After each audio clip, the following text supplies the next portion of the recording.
Meus amados, vamos abrir a palavra de Deus no livro de Daniel, profeta Daniel, capítulo 4.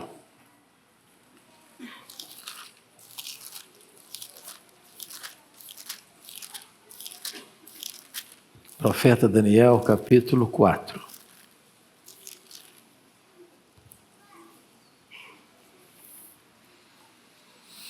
Lido o texto, mantenha sua Bíblia aberta comigo depois da leitura, por gentileza. A loucura de Nabucodonosor. Daniel, capítulo 4. O rei Nabucodonosor, a todos os povos, nações e homens de todas as línguas, que habitam em toda a terra, paz vos seja multiplicada. Pareceu-me bem fazer conhecidos os sinais e maravilhas que Deus, o Altíssimo, tem feito para comigo. Quão grandes são os seus sinais, e quão poderosas as suas maravilhas. O seu reino é reino sempiterno, e o seu domínio de geração em geração. E agora ele começa a contar a história. Eu, Nabucodonosor, estava tranquilo em minha casa e feliz no meu palácio. Tive um sonho que me espantou. E quando estava no meu leito, os pensamentos e as visões da minha cabeça me turbaram. Por isso expedi um decreto pelo qual fossem introduzidos à minha presença todos os sábios da Babilônia, para que me fizessem saber a interpretação do sonho. Então entraram os magos, os encantadores, os caldeus e os feiticeiros, e lhes contei o sonho, mas não me fizeram saber a sua interpretação. Por fim, se me apresentou Daniel, cujo nome é Beltesazar, segundo o nome do meu Deus, e no qual há o espírito dos deuses santos. E eu lhe contei o sonho, dizendo: Beltesazar, chefe dos magos, eu sei que há em ti o espírito dos deuses santos, e nenhum mistério te é difícil. Eis as visões do sonho que eu tive. Dize-me a sua interpretação. Eram assim as visões da minha cabeça, quando eu estava no meu leito. Eu estava olhando e vi uma árvore no meio da terra, cuja altura era grande. Crescia a árvore e se tornava forte, de maneira que a sua altura chegava até o céu, e era vista até os confins da terra. A sua folhagem era formosa e o seu fruto abundante, e havia nela sustento para todos. Debaixo dela os animais do campo achavam sombra, e as aves do céu faziam morada nos seus ramos, e todos os seres viventes se mantinham dela. No meu sonho, quando eu estava no meu leito, vi um vigilante, um santo, que descia do céu, clamando fortemente, dizendo: derribai a árvore, cortai-lhe os ramos, derriçai-lhe as folhas, espalhai o seu fruto, afugentem-se os animais de debaixo dela e as aves dos seus ramos. Mas a cepa, com as raízes, deixai-a na terra, atada com cadeias de ferro e de bronze, na erva do campo. Seja ela molhada do orvalho do céu, e a sua porção seja, como os animais, a erva da terra. Mude-se-lhe o coração, para que não seja mais coração de homem, e lhe seja dado coração de animal, e passem sobre ela 7 tempos. Esta sentença é por decreto dos vigilantes, e esta ordem por mandado dos santos, a fim de que conheçam os viventes que o Altíssimo tem domínio sobre o reino dos homens, e o dá a quem quer, e até ao mais humilde dos homens constitui sobre eles. Isto vi eu, rei Nabucodonosor, em sonhos. Tu, pois, ó Beltesazar, dize a interpretação, porquanto todos os sábios do meu reino não me puderam fazer saber a interpretação, mas tu podes, pois há em ti o espírito dos deuses santos. Então Daniel, cujo nome era Beltesazar, esteve atônito por algum tempo, e os seus pensamentos o turbavam. Então lhe falou o rei e disse: Beltesazar, não te perturbe o sonho, nem a sua interpretação. Respondeu Beltesazar e disse: Senhor meu, o sonho seja contra os que te têm ódio, e a sua interpretação para os teus inimigos. A árvore que viste, que cresceu e se tornou forte, cuja altura chegou até o céu e que foi vista por toda a terra, cuja folhagem era formosa e o seu fruto abundante, e em que para todos havia sustento, debaixo da qual os animais do campo achavam sombra, e em cujos ramos as aves dos céus faziam morada, és tu, ó Rei, que cresceste e vieste a ser forte. A tua grandeza cresceu e chega até o céu, e o teu domínio até a extremidade da terra. Quanto ao que viu o rei, um vigilante, um santo que descia do céu, e que dizia: cortai a árvore e destruía, mas a cepa com as raízes deixai na terra atada com cadeias de ferro e de bronze na erva do campo.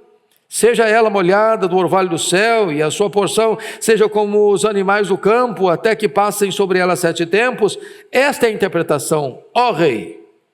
E este é o decreto do Altíssimo, que virá contra o Rei, meu Senhor. Serás expulso de entre os homens, e a tua morada será com os animais do campo. E dar-te-ão a comer ervas como aos bois, e serás molhado do orvalho do céu, e passar-se-ão 7 tempos por cima de ti, até que conheças que o Altíssimo tem domínio sobre o reino dos homens e o dá a quem quer. Quanto ao que foi dito, que se deixasse a cepa da árvore com as suas raízes, o teu reino tornará a ser teu, depois que tiveres conhecido que o céu domina. Portanto, ó Rei, aceita o meu conselho, e põe termo pela justiça em teus pecados e as tuas iniquidades, usando de misericórdia para com os pobres, e talvez se prolongue a tua tranquilidade. Todas essas coisas sobrevieram ao rei Nabucodonosor. Ao cabo de 12 meses, passeando sobre o palácio real na cidade de Babilônia, falou o rei e disse: não é esta a grande Babilônia que eu edifiquei para a casa real com o meu grandioso poder e para a glória da minha majestade? Falava ainda o rei, quando desceu uma voz do céu: a ti se diz, ó rei Nabucodonosor, já passou de ti o reino. Serás expulso de entre os homens, e a tua morada será com os animais do campo. Far-te-ão comer ervas como os bois, e passar-se-ão 7 tempos por cima de ti, até que aprendas que o Altíssimo tem domínio sobre o reino dos homens e o dá a quem quer. No mesmo instante, se cumpriu a palavra sobre Nabucodonosor, e foi expulso de entre os homens, e passou a comer erva como os bois. O seu corpo foi molhado do orvalho do céu, até que lhe cresceram os cabelos como as penas da águia, e as suas unhas como as das aves. Mas ao fim daqueles dias, eu, Nabucodonosor, levantei os olhos ao céu, tornou-me a vir o entendimento, e eu bendisse o Altíssimo, e louvei, e glorifiquei o que vive para sempre, cujo domínio é sempre eterno, e cujo reino é de geração em geração. Todos os moradores da terra são por ele reputados em nada, e segundo a sua vontade ele opera com o exército do céu e os moradores da terra, e não há quem lhe possa deter a mão, nem lhe dizer: que fazes? Tão logo me tornou a vir o entendimento, também para a dignidade do meu reino, tornou-me a vir a minha majestade e o meu resplendor. Buscaram-me os meus conselheiros e os meus grandes, fui restabelecido no meu reino, e a mim se me ajuntou extraordinária grandeza. Agora, pois, eu, Nabucodonosor, louvo, exalço e glorifico ao Rei do céu, porque todas as suas obras são verdadeiras, e os seus caminhos justos, e pode humilhar aos que andam na soberba. Quando Deus vai às últimas consequências para salvar um homem.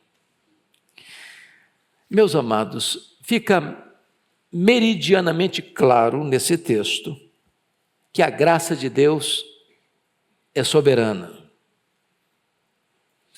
e que o chamado de Deus é irresistível. Esse texto mostra com cores vivas a luta de Deus para a salvação de um homem que era, no seu tempo, o maior homem da história, o mais rico, o mais poderoso, o rei do maior império. O livro de Daniel não apenas retrata a soberania de Deus na história, revelando que o seu reino é o reino que domina sobre tudo e sobre todos, mas é também o Deus soberano na salvação de cada pessoa, de cada indivíduo. E eu queria aqui olhar esse texto em 3 perspectivas. Primeiramente, as iniciativas de Deus para alcançar o coração de Nabucodonosor. Em segundo lugar, a revelação de Deus a Nabucodonosor. E terceiro lugar, a soberania de Deus na salvação de Nabucodonosor. Então, vejamos aqui as iniciativas de Deus. Primeiramente, capítulo 1, Deus coloca gente crente lá no palácio de Nabucodonosor. Deus influencia a vida dele com presença de jovens como Daniel e os seus amigos. Agora, conviver com gente crente é uma bênção. Conviver com gente que conhece a Deus e ama a Deus é um privilégio. Ter dentro de casa exemplo de gente convertida é uma providência divina. Entretanto, isso não é suficiente para a salvação. Talvez você que está aqui, você tem um pai crente, uma mãe crente, talvez seu marido é crente, a sua mulher é crente, seus filhos são crentes, seus pais são crentes. Porém, isso não é suficiente. Você precisa ter a sua própria experiência. Mas vem no capítulo 2, Deus mostra para Nabucodonosor que só o reino de Cristo é eterno. Porque ele tem um sonho. E o sonho dele, ele quer saber o que significa. E ele chama os magos, os sábios, os entendidos. E fala para eles que ele teve um sonho que o perturbou. E os sábios, então, conta para nós o sonho que nós vamos interpretar. Não. Se vocês entendem desse negócio, não precisa eu contar. Vocês vão saber que sonho que eu tive. E vocês vão me interpretar. E se vocês não interpretar o sonho que eu tive, vou mandar matar vocês. O cara tinha todo o poder. Ninguém conseguiu interpretar o sonho. Falaram para ele: o que você está pedindo para nós, homem nenhum consegue fazer. Isso é da competência dos deuses. E os deuses não moram com os homens. Então ele mandou um decreto para matar todos os sábios da Babilônia. E quando esse emissário da morte chegou para matar também Daniel e os seus 3 amigos, Daniel disse: não, para um pouquinho. E ele foi aos seus colegas e disse: vamos orar. Deus pode abrir o entendimento, Deus pode nos revelar o que está acontecendo. E então Deus revela para Daniel. E Daniel é levado a Nabucodonosor, diz: ó, Nabucodonosor, o sonho que você teve foi o seguinte: você sonhou com uma grande imagem, com uma grande estátua. A cabeça era de ouro, o peitoral e os braços eram de prata, o quadril e o ventre eram de bronze, as pernas eram de ferro, e os dedos eram de ferro e barro. E aconteceu que uma pedra não lavrada por mãos caiu nos pés dessa estátua, e ela toda virou pó. E essa pedra encheu toda a terra. E sabe o que significa isso, Nabucodonosor? Você é a cabeça de ouro. Depois virá um reino menor do que o seu, que é representado pelos braços de prata, falando do Império Medo-Persa. Depois virá um outro reino poderoso, que é o Império Grego. Depois virá um império tão forte como o ferro, que será o Império Romano.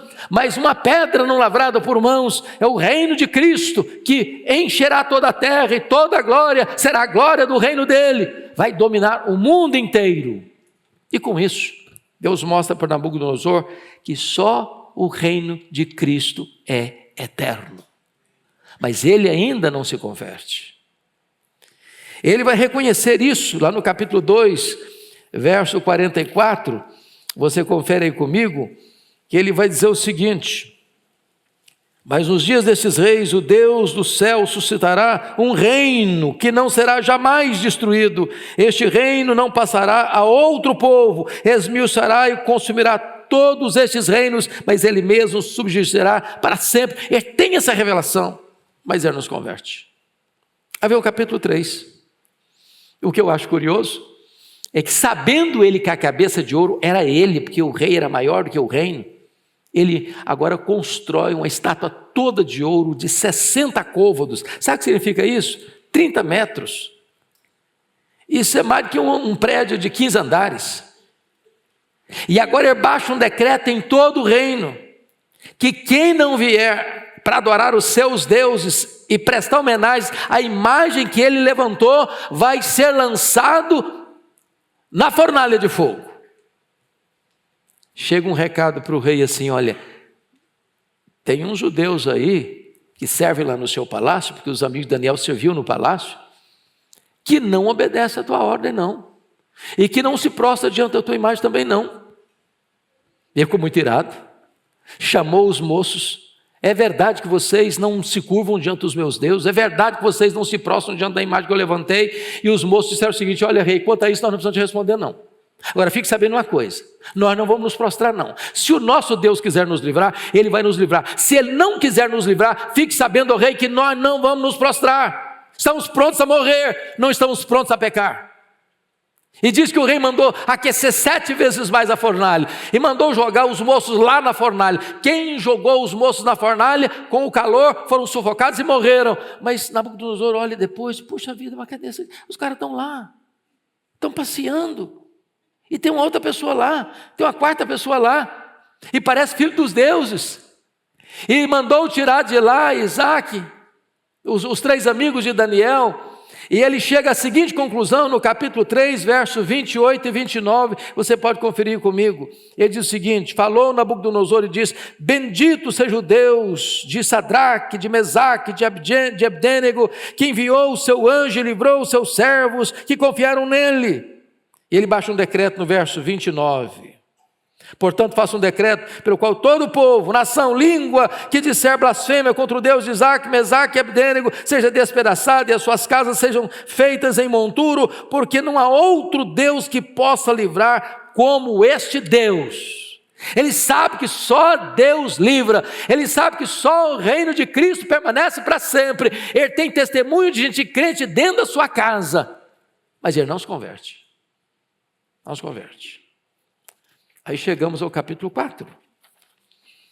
E ele precisava entender uma coisa. No capítulo 4, 3 vezes aparece essa expressão. No versículo 17, no versículo 25, no versículo 32. E a expressão é essa: a fim de que conheça os viventes, que o Altíssimo tem domínio sobre o reino dos homens. Versículo 25. Está a mesma coisa, lá no final está escrito assim: até que conheças que o Altíssimo tem domínio sobre o reino dos homens. Lá no versículo 32, tem a mesma expressão na parte final: até que aprendas que o Altíssimo tem domínio sobre o reino dos homens. Ou seja, Nabucodonosor era tão grande, era tão poderoso, que ele não quer ceder esta verdade, que o Senhor, o Deus Todo-Poderoso, tem domínio sobre o reino dos homens. Não é o homem que tem domínio sobre o reino dos homens, é o Altíssimo Deus. Mas ele não quer se render. Então, vamos ver o que vai acontecer agora. A revelação de Deus para ele. Agora, versículos 10 a 18, ele tem um sonho perturbador. Ele está lá, está escrito lá no verso 10, confira comigo aí. Era assim as visões da minha cabeça quando eu estava no meu leito. Eu estava olhando e vi uma árvore no meio da terra, cuja altura era grande. E eu começo a sonhar com uma árvore. A árvore começa a crescer, chega lá no céu, se espalha por toda a terra. E esta árvore sustenta os homens, esta árvore sustenta os animais, dando sombra, dando abrigo para as aves. E aí, de repente, vem um santo e recebe a ordem: corta a árvore, destrua a árvore, derruba a árvore, mas deixa o cepo na terra, para que o orvalho venha e essa árvore possa voltar a crescer. E ficou perturbado com isso. E mandou um recado para todo mundo, para interpretar o sonho. Os magos vieram e não conseguiram interpretar. Aí vem Daniel, Vem Daniel e diz: olha, rei, eu estou perturbado.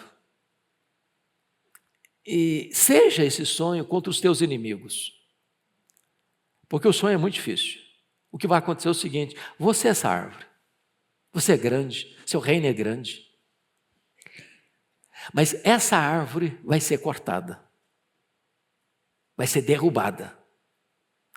E você, rei, vai ser arrancado do palácio. Você vai ser arrancado do convívio dos homens. Você vai pastar com os bois no campo. Os seus cabelos vão crescer como penas de águias. As suas unhas vão ser como unhas de aves ou casco de animais. Sobre o seu corpo vai cair, não vestes reais, mas o orvalho do céu, e você vai viver como um bicho, porque você orgulhosamente não quis se render, não se capitulou. E então, diante dessa dura realidade, diz a Bíblia que tudo isso vai acontecer literalmente com Nabucodonosor. Mas aí vem a soberania de Deus na salvação, e eu destaco alguns pontos. Primeiramente, a paciência generosa de Deus. Você acha que Deus tem sido paciente com você? Às vezes você é rebelde também, cabeça dura também. Às vezes Deus fala, Deus demonstra.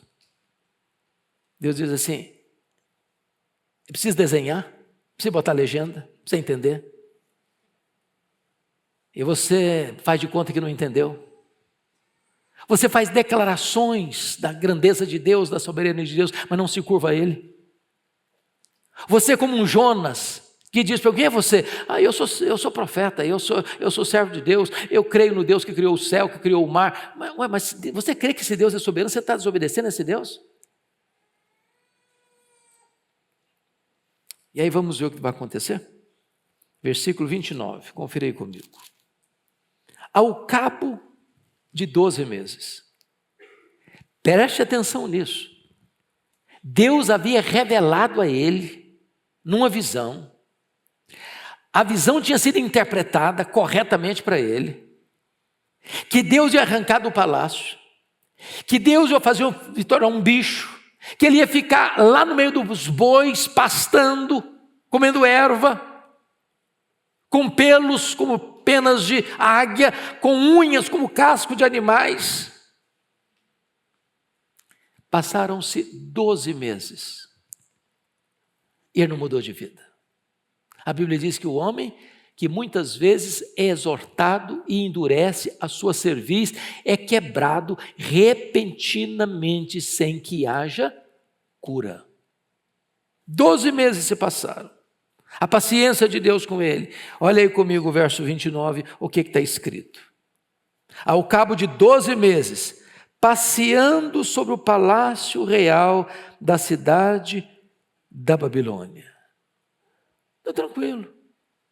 O juiz está aí, está igual Belsazar. Na noite da morte dele, da queda da Babilônia, ele está dando uma festa.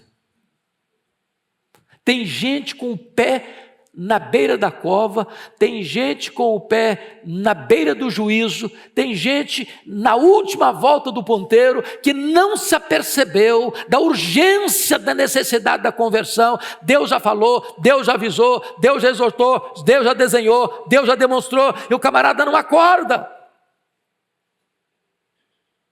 Ele está passeando, tranquilo. Aconteceu isso, meus irmãos, com Noé, pregou 100 e tantos anos, 120 anos, geração não se arrependeu. Ló, apesar de todos os problemas dele, foi testemunha na cidade de Sodoma e Gomorra, a cidade pereceu. Jerusalém, os profetas falaram, e a cidade não ouviu, e ela foi destruída. Destaco a dureza do homem que rejeita ouvir a voz de Deus. Então veja comigo, feliz e calmo passeando no palácio a despeito do solene aviso de Deus, versículo 39, versículo 29, E agora olha comigo o versículo 30. Se combina com todas as declarações dos versos 17, 25 e 32, para que você saiba, até que você saiba, que o reino de Deus domina sobre o reino dos homens. Olha o verso 30, leia comigo em voz alta, por favor. Vamos juntos. Falou o rei e disse: não é esta a grande Babilônia que eu edifiquei para a casa real, com o meu grandioso poder e para a glória da minha majestade? Ele é a causa, Ele é o meio, Ele é a finalidade de tudo que existe no reino dele. Soberba, orgulho, altivez, alta exaltação, coração duro, olhos cegos. Agora preste atenção. Esse homem está cercado de riqueza. Ele está falando da Babilônia, dos seus jardins suspensos, dos seus 96 quilômetros de muralhas, das centenas de torres, das muralhas que podia passar um carro correndo por cima das muralhas, uma cidade inexpugnável, riquíssima, poderosíssima, a dona do mundo. Então, prosperidade financeira em si não significa que Deus está tendo deleite em você. Você pode estar à beira do juízo, com muita riqueza, com muita prosperidade, com muito poder. E então, diante dessa fala dele, acontece a humilhação desse homem.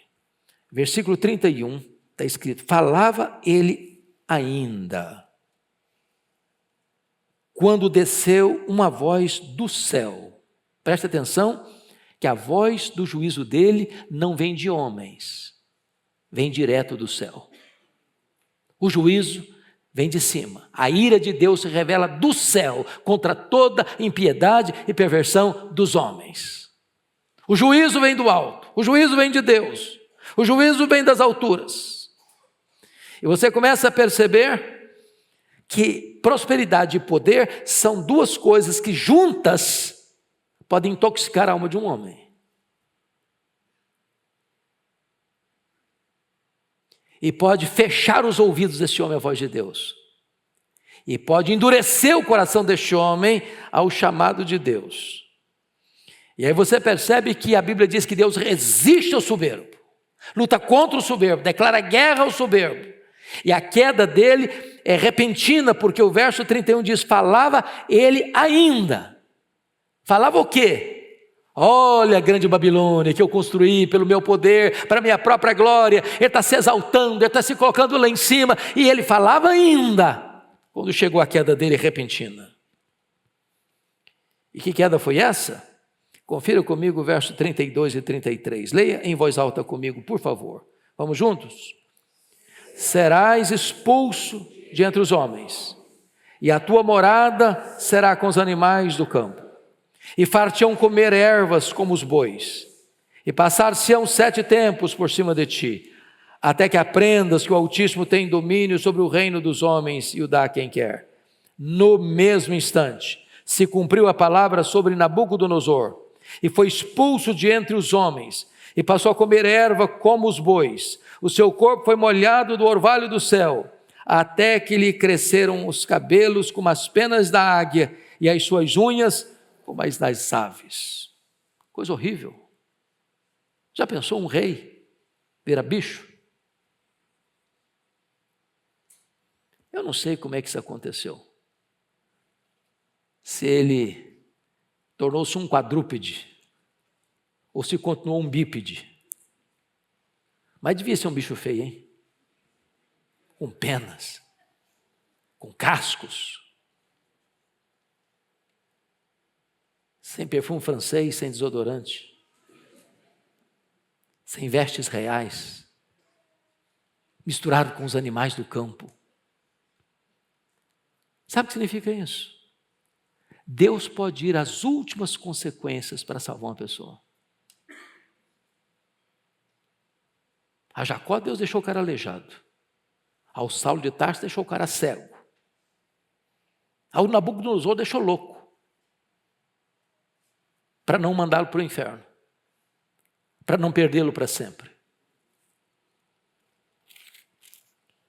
E agora, você veja comigo que também essa humilhação é irremediável, porque sendo ele o homem mais poderoso da terra, não pôde reverter a sua situação. Ele era acostumado a fazer decreto, baixava um decreto e a ordem tinha que se cumprir. Baixava um decreto, os magos eram assassinados, baixava um decreto, a vontade dele prevalecia, mas agora ele está doido. E ele não tem nenhum poder para mudar a sua própria história. É irremediável. Quando Deus age, o homem não pode mais agir. Não pode mais.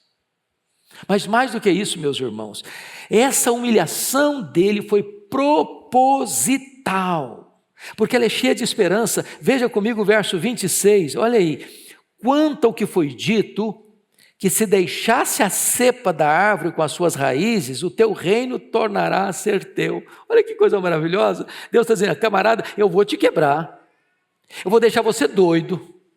Eu vou tornar você um bicho. Eu vou fazer você comer capim. Mas eu ainda vou dar uma esperança para você. Eu vou restaurar você. Eu vou devolver a lucidez para você. Eu vou devolver o trono para você. Essa árvore foi cortada, mas o cepo ainda vai receber o orvalho e vai voltar a crescer. Eu vou restituir você ao seu trono.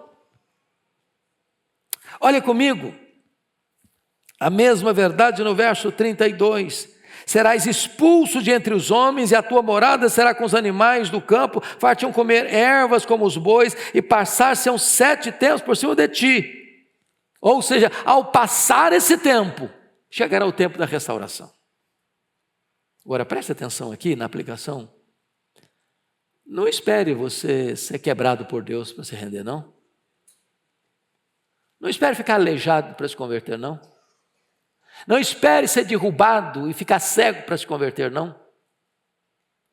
Não espere comer capim para você se render, não. Deus está indo às últimas consequências em virtude da resistência desse homem. Qual o propósito?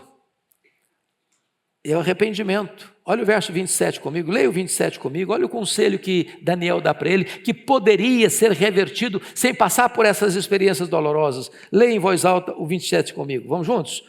Portanto, ó rei, aceita o meu conselho e põe termo pela justiça em teus pecados e as tuas iniquidades, usando de misericórdia para com os pobres, e talvez se prolongue a tua tranquilidade. Por que ele está focando a questão do pobre aqui?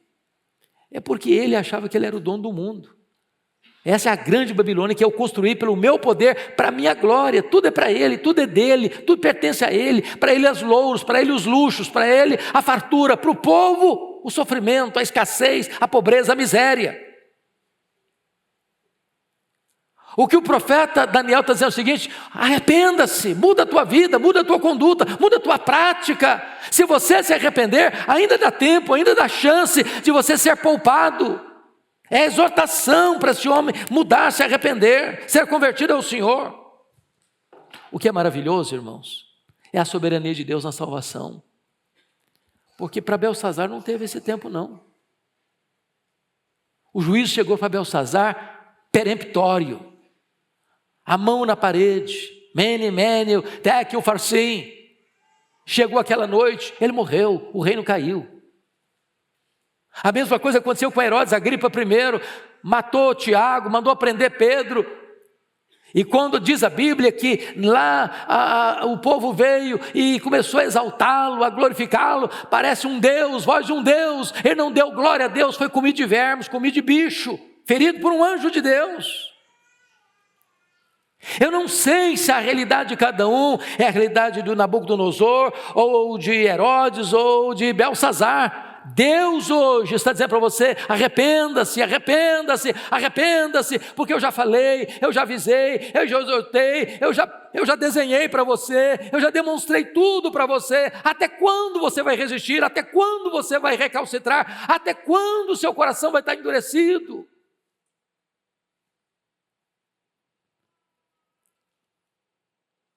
Mas aí vem, louvado seja Deus, a conversão do homem quebrantado.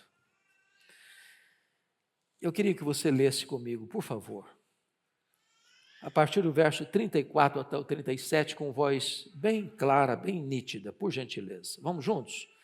Mas, ao fim daqueles dias, eu, Nabucodonosor, levantei os olhos ao céu, tornou-me a vir o entendimento, e eu bendisse o Altíssimo, e louvei, e glorifiquei o que vive para sempre, cujo domínio é sempre eterno, e cujo reino é de geração em geração.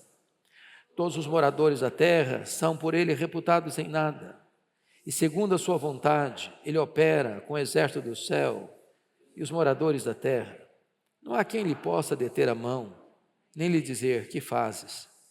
Tão logo me tornou a vir o entendimento, também para a dignidade do meu reino, tornou-me a vir a minha majestade, o meu resplendor.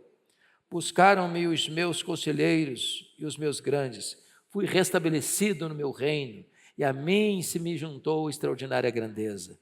Agora, pois, eu, Nabucodonosor, louvo, exalço e glorifico ao Rei do céu, porque todas as suas obras são verdadeiras e os seus caminhos justos, e pode humilhar aos que andam na soberba.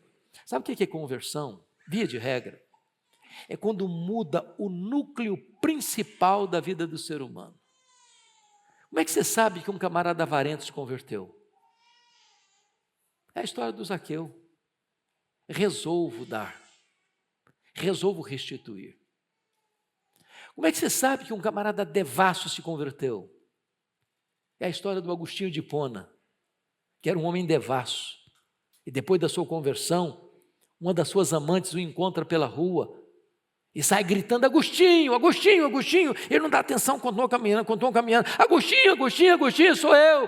E ele parou e disse: não, mas eu não sou eu mais, aquele homem que você conhecia morreu, agora eu sou um outro homem. Como é que você sabe que um ladrão se converteu? Quando ele para de roubar e começa a trabalhar. Como é que você sabe que um corrupto se converteu? É quando ele para de fazer falcatrua e passa a viver de forma honesta. Como é que você sabe que uma pessoa idólatra se converteu? É quando ela abandona os ídolos e se volta para o Senhor. Como é que você sabe que um homem cheio de orgulho, que achava que era o dono do mundo, que tudo girava em torno dele, se converteu? É quando ele se humilha e reconhece que Deus é Deus, que Deus tem o controle, que Deus domina, que o reino dele está acima de todos os reinos, e que quando Deus faz, ninguém pode impedir a sua mão de fazê-lo. Eu gostaria de chamar a sua atenção para alguns sinais ou algumas evidências da conversão dele, para terminar. Primeira evidência, versículo 34. Ele glorifica a Deus em tempo oportuno. Porque tem gente, irmãos, que só acorda como aquele rico lá da história de Lázaro. Tarde demais já no inferno, aí não adianta mais. Nabucodonosor acordou em tempo ainda de ser salvo. Segundo, ele confessa a soberania de Deus no versículo 35. Terceiro, ele testemunha no verso 36 a sua restauração. Quarto, ele adora a Deus no verso 37. São evidências de uma transformação. Isso me leva então para concluir a 3 lições práticas. Primeiro, nunca desista de esperar, de orar e de aguardar a conversão de uma pessoa. Ah, pastor, o senhor não conhece quem é meu pai? Pastor, meu marido é complicado. Já ora há muitos anos, não tem jeito não. O Nabucodonosor foi convertido. Eu quero dizer para você, meu amado irmão, que Jesus pode transformar o idólatra, o feiticeiro, o agnóstico, o ateu. Jesus pode converter o coração de um cínico, de um apático, de um blasfemo, de um viciado, de um prostituto, de uma prostituta, de um heterossexual, de um homossexual, de um drogado, de um presidiário, de um político, de um universitário, de um patrão, de um cônjuge, de um pai, de um filho. Então não desista de ver o milagre da conversão na sua casa, na sua família, nos seus amigos. Segunda implicação prática. Se você que está aqui hoje, ou se você que está nos acompanhando, ainda não é convertido, é porque talvez você ainda não foi suficientemente quebrantado. Porque veja bem, o Nabucodonosor, ele fez declarações teológicas adequadas no capítulo 2, no capítulo 3, no capítulo 4. Mas o coração não tinha sido mudado ainda. Talvez você, filho de crente, neto de crente, frequenta até a igreja, é membro de igreja, conhece Bíblia, conhece até teologia, talvez você tenha informações adequadas, corretas na sua mente, no seu coração, mas ainda o seu coração não foi tocado, não foi quebrado, não foi transformado, não foi humilhado. E se você está aqui hoje, se você está me assistindo e ainda não passou pela experiência da conversão, do novo nascimento, quem sabe você ainda não se humilhou suficientemente debaixo da poderosa mão de Deus. E essa é a noite oportuna para você fazer isso. Finalmente, por favor, preste atenção aqui. Quem reluta em se prostrar, vai ser quebrado ou vai perecer eternamente. Não há uma terceira possibilidade. Ou Deus te quebra e humilha você para salvar você, ou você perece eternamente. É melhor ser quebrado por Deus do que ir para o inferno.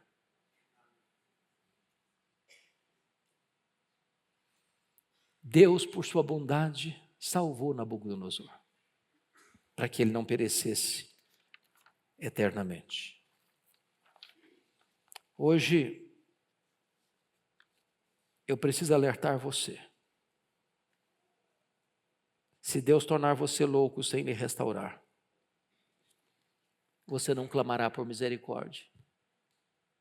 Porque quem levou Nabucodonosor a clamar por misericórdia foi a bondade de Deus, que nos conduz ao arrependimento. Então, erga seus olhos ao Senhor. Diga: Senhor, eu não quero apenas ter conhecimento da verdade, eu preciso ser transformado por essa verdade. Eu não quero resistir à voz do Teu Espírito. Eu não quero ter uma cerviz dura, eu não quero ter um coração como um coração de pedra. Senhor, muda a minha história, muda a minha vida, transforma a minha vida.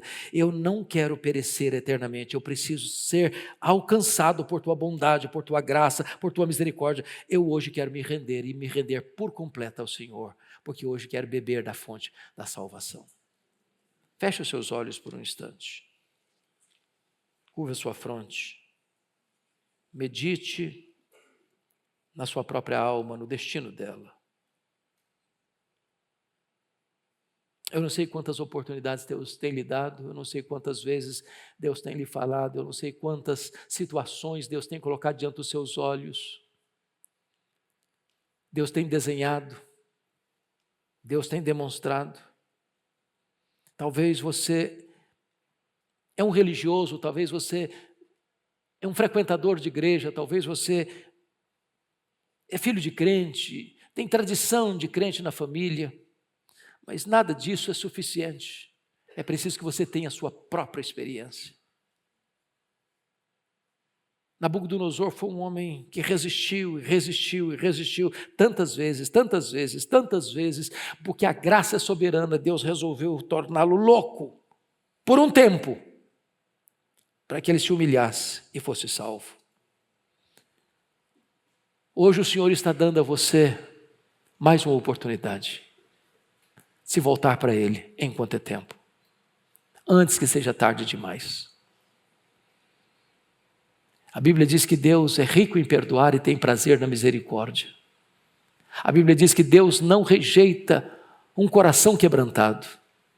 Se nesta noite você se voltar para Ele, se render a Ele, hoje, agora, você pode ser salvo e ter a alegria da salvação e a segurança da salvação, a convicção do perdão dos seus pecados. Eu quero orar com você. E essa decisão é sua e de mais ninguém. Ninguém pode tomá-la por você. Ó Deus, eu tenho plena convicção de que eu só posso falar aos ouvidos. Só o Teu Espírito pode falar aos corações. Só o Teu Espírito pode aplicar estas verdades aos corações. Aqui está o Teu povo, e só Tu conheces os que Te pertencem. Só Tu sabes aqueles que estão dentro desse auditório, que já nasceram de novo, e só Tu sabes aqueles que porventura ainda não nasceram de novo. Só Tu sabes as pessoas que estão agora nos acompanhando, quantas já foram salvas e quantos ainda, meu Deus, resistem à Tua voz. Em nome de Jesus nós clamamos por salvação. Clamamos por um tempo, Deus, de quebrantamento. Que o poder do Espírito Santo derreta, Senhor, a dureza deste coração agora. Que todos os sofismas caiam por terra.